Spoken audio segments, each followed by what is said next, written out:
Nako, ito po, kung kayo madalas na mag-abang ng masasakyan po sa kahabaan ng Commonwealth Avenue, arestado po ang 3 snatcher sa viral video na nambibiktima ng mga commuter sa Commonwealth Avenue.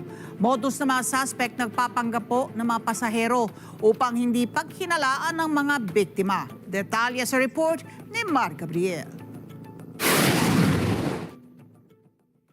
Viral sa social media ang video na ito, nakuha sa kahabaan ng Commonwealth Avenue sa Quezon City. Kita sa video ang mga lalaki na ito na umano'y mga snatcher na nangbibiktima ng mga commuter. Nakabihis din sila na kunwari mga ordinaryong pasahero. Pagka may bus na parating, tatakbo sila, kunyari sasakay din sila sa bus. Didikitan nila yung karamihan na binibiktima nila yung mga babae.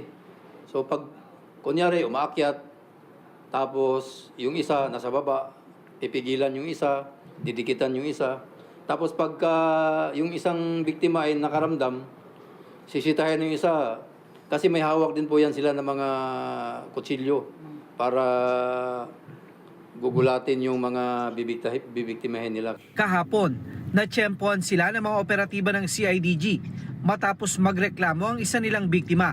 Agad silang inaresto at sinampahan ng reklamong theft at robbery. Itong 3 na to, puro sila walang trabaho na dinideklara, puro jobless. At saka hindi sila taga Maynila, puro taga Karatig na bayan. Parang high-tech na rin yung mga move nila. Kasi nag-blend sila sa mga pasahero. Kung makikita mo sila, parang pasahero talaga. Hindi mo akalain na may masama silang balak. Bukod sa Commonwealth, madalas din daw pumuesto ang mga sospek sa kahabaan ng Quezon Avenue. Ayon sa CIDG, patuloy nilang tinutugis ang iba pang miyembro ng grupo na tukoy na rin daw nilang pagkakilanlan. Bawat isa sa kanila, may kanya-kanya raw papel sa kanilang modus. May taga-distract, may iba yung kukuha ng cellphone. Pag nakuha, ipapasa doon sa likod. So pagka kaharap niya yung nasa harap niya, wala naman siya makikitang cellphone kasi hindi naman yung kinukuha niya, pinapasa niya sa likod hanggang makarating doon sa ibang kasama nila. So marami po yan sila na ganun.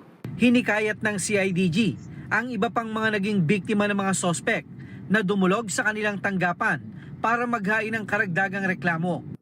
Mar Gabriel, para sa Mata ng Agila.